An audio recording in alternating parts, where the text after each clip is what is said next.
I wanted to take a moment here at the outset to explain why I've decided to begin creating content, and a bit about what I believe and what you can expect from this channel moving forward. It's my opinion that we're living in a profoundly sick world. We have dishonest actors in the highest positions of influence and power, and they seem to be working together in active opposition to so much that I consider to be noble, healthy, and worth fighting for. The tie that binds these individuals, with few exceptions, seems to be their willingness to compromise themselves or their nations in exchange for personal gain. This wasn't always the case. The originators of the Western tradition, stretching back from the beginning of recorded history, were peoples and cultures oriented around the notions of self-sacrifice, nobility, a strong sense of justice, courage, honor, loyalty. Their hierarchies were created accordingly, put in place to help assure only those men that best fit these criteria were allowed to attain positions of influence and power. America's founders embodied many of the best of these ideals and encoded them in our Constitution. Flash forward to the present day, and I believe we've failed our founders. We became complacent, fat and happy, and as we let our guard down, the vipers slithered in through the cracks in our foundations. An entirely new culture now prevails. Money rules our age, and with it, its virtues. In place of self-sacrifice, we practice other sacrifice. In place of nobility and a lofty conception of existence, we've become petty, small, constrained in our thinking. The heroic ideal in the West has been replaced with that of the merchant. Our idealism replaced with cynicism. Those who invent, create, produce, or in some way add real value to society have been increasingly marginalized and devalued in favor of parasites and swindlers, a class of middlemen not only averse to hard work, but outright condescending towards those that engage in it. Our politicians are bought and paid for. Modern science has bowed to popular culture and begun to deny biological realities so obvious that a child could spot them at a quick glance. Our cynical scholars and historians speak dryly and clinically, so divorced from the type of energy and passion on such masterful display in works like the Homeric epics and the Greek tragedies, that they've managed to churn out entire generations that now view history as a lifeless novelty of little import or relevance. We've allowed our language to be muddied, our systems and structures to be corrupted. We've elevated intelligence over wisdom in our value structure, as we've simultaneously shifted our definition of intelligence from innate problem-solving ability and reasoning power to a concept synonymous with education. Education, in the meanwhile, has in many cases become virtually synonymous with indoctrination, with students no longer being taught how to think and process the world critically and independently, but rather how to absorb and memorize a list of subjectively selected facts and opinions, and then prove their ability and willingness to parrot them on command. The less we're able to recognize and respect those that still practice the art of thinking, the more we're prone to mistake mere pretentiousness for intellectual capability, and thus create an entire class replete with a shameless arrogance that we then mistake for justified confidence. It's become trendy to embrace the notion that humanity has steadily marched forward in a linear fashion, becoming better, smarter, wiser, universally improving with the passage of time.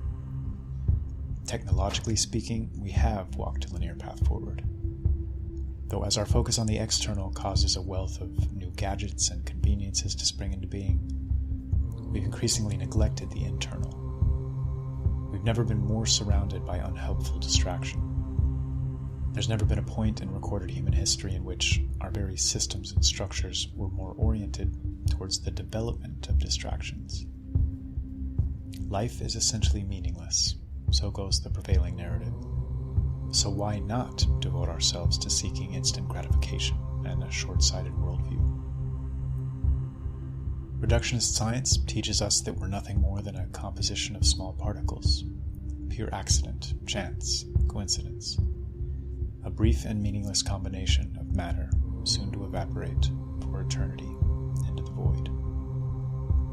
Modernity seems obsessively stuck in the trees, while the forest waits patiently to be recognized.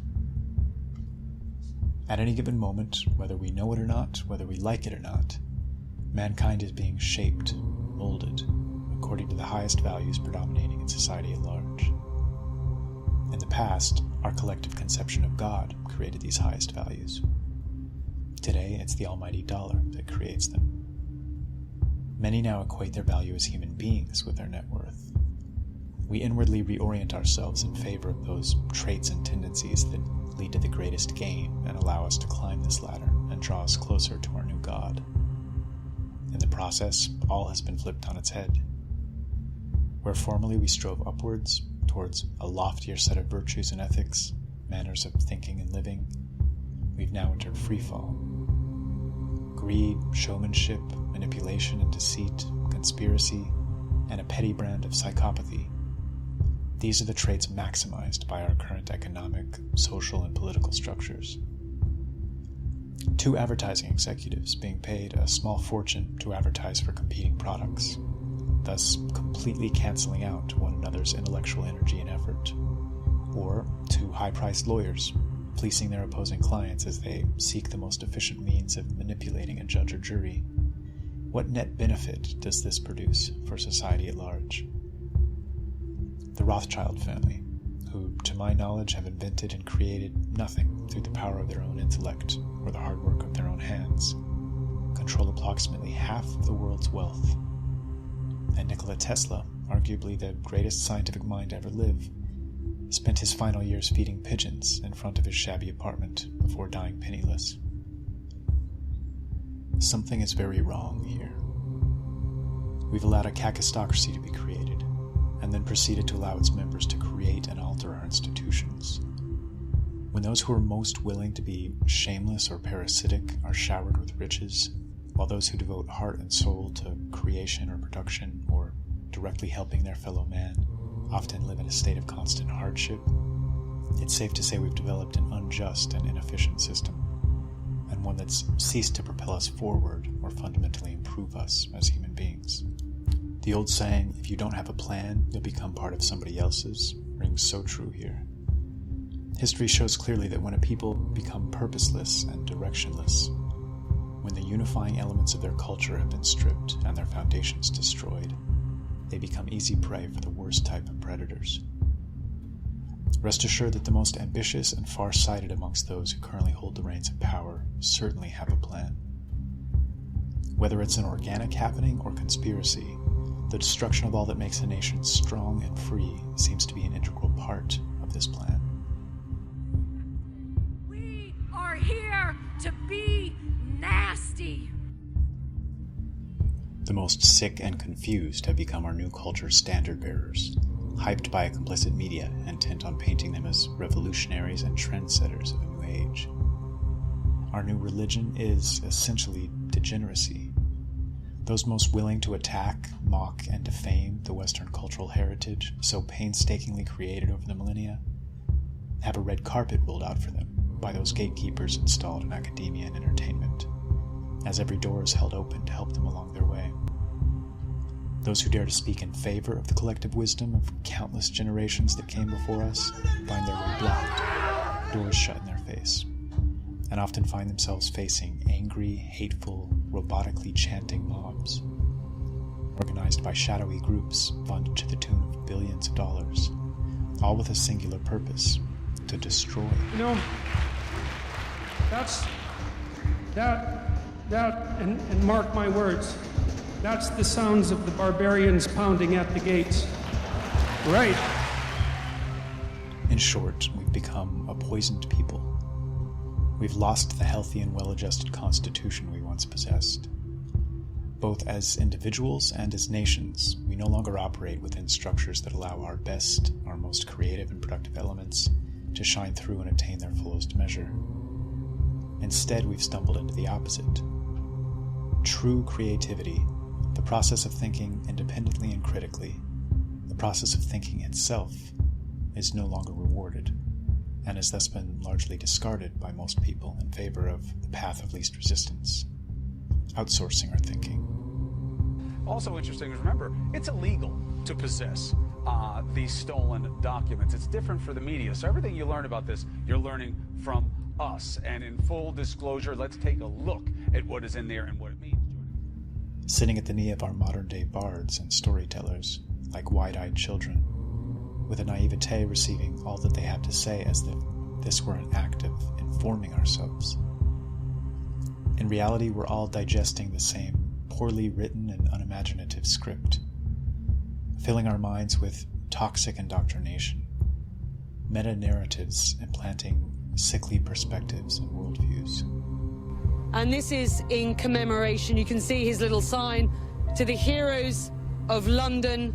There are flowers on the street here, ladies with hashtag turn to love, hashtag ISIS equals enemies of Islam, hashtag ISIS will lose, hashtag turn to London. And I think a poignant scene, and a scene we should sit on just for you viewers to understand exactly how people feel here.